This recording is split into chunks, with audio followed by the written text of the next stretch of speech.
For the AZ900 exam, Microsoft wants to make sure you understand the resources that are required for creating a virtual machine.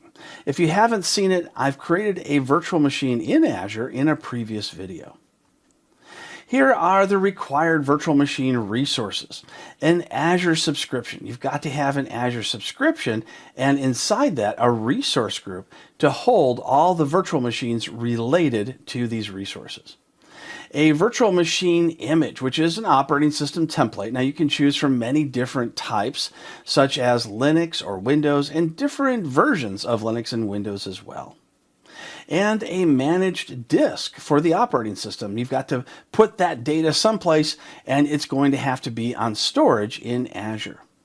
The next thing is going to be a virtual network as well as a network interface card. So that way you can have network connectivity between different resources as well as out to the internet.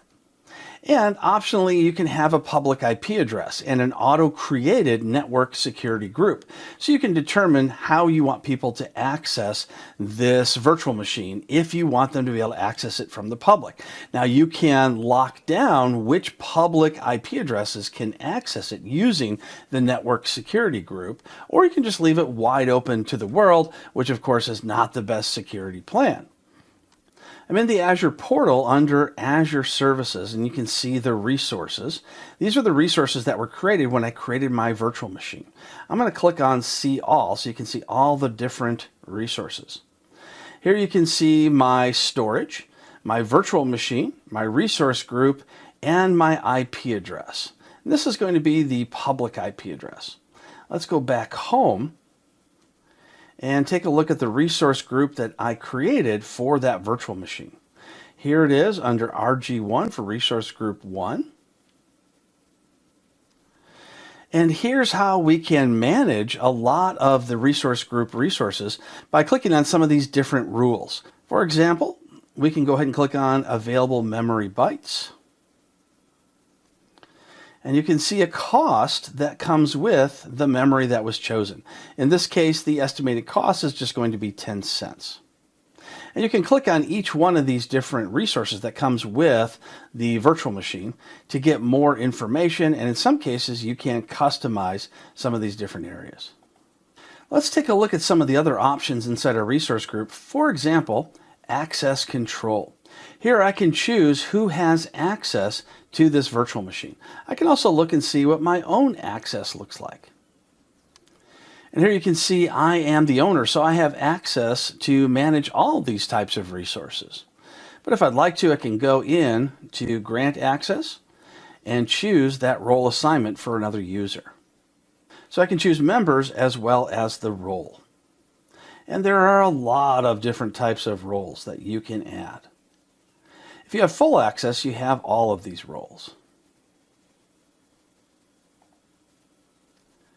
If any resource tags were set up, you can see those here.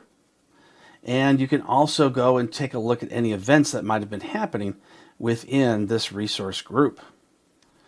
You would first have to set up the events by choosing which type of events you would like to add in, and then go ahead and select, and then create those events here.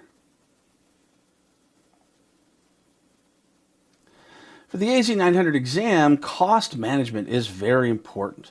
So you can take a look at cost analysis, cost alerts, budgets, and other recommendations. So far, my virtual machine has not cost me too much, mostly because I've gone ahead and shut it down when I wasn't using it. If I left it running 24 hours a day, this cost might have been a lot higher. Resources required for an Azure virtual machine are automatically created and deployed, which allow the creator to begin using the virtual machine as soon as the resources are in place. Next, we're going to take a look at network security groups. Network security groups is a type of firewall that will allow us to block or allow certain types of traffic into our virtual machine or any other resource. So I'm going to click on my virtual machine VM1. And within VM1, I'm going to go down to where it says Networking and Network Settings. And it's going to show me the list of IP addresses that are going to be allowed in. At this point, I'm allowing everybody to get in using remote desktop. What I can do is I can click on this network security group, and it's going to expand all of my different rules. And here you can see at the very top, remote desktop, and there's a little warning, which basically is saying that it's not safe to allow this from all different IP addresses. You also see that at the very bottom of each of the inbound and outbound rules, there is a blocking or deny command. If we moved that deny up to the top, it would block everything. That's because it processes all these rules in order. So the first order is to allow remote desktop from any different connection. And then at the very end, to deny. So it doesn't matter there's a deny at the end because of the fact I've already allowed that traffic in. Now let's see how I can block traffic to certain IP addresses. When I click on the RDP rule, you can see the source says any, but let's say that we want to choose specific IP addresses. And here we can put in public or private addresses. I can also change this to be my IP address. What it did was it went out and checked what my IP address was that was connecting to the Azure resource, and it found that it started with this 199 address. So that means that only this IP address would be allowed to access this virtual machine. Now the next area is the source port ranges, and typically you set this to star, meaning all different ports. That's because when you go down to service, that's where it actually is going to lock down which ports are going to be allowed. RDP is going to be TCP port 3389 for that particular service. You could also choose any one of these other common services.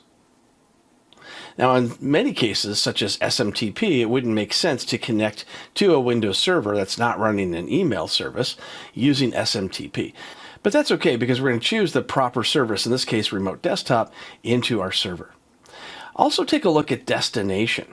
We can choose IP addresses, service tag, or application security group.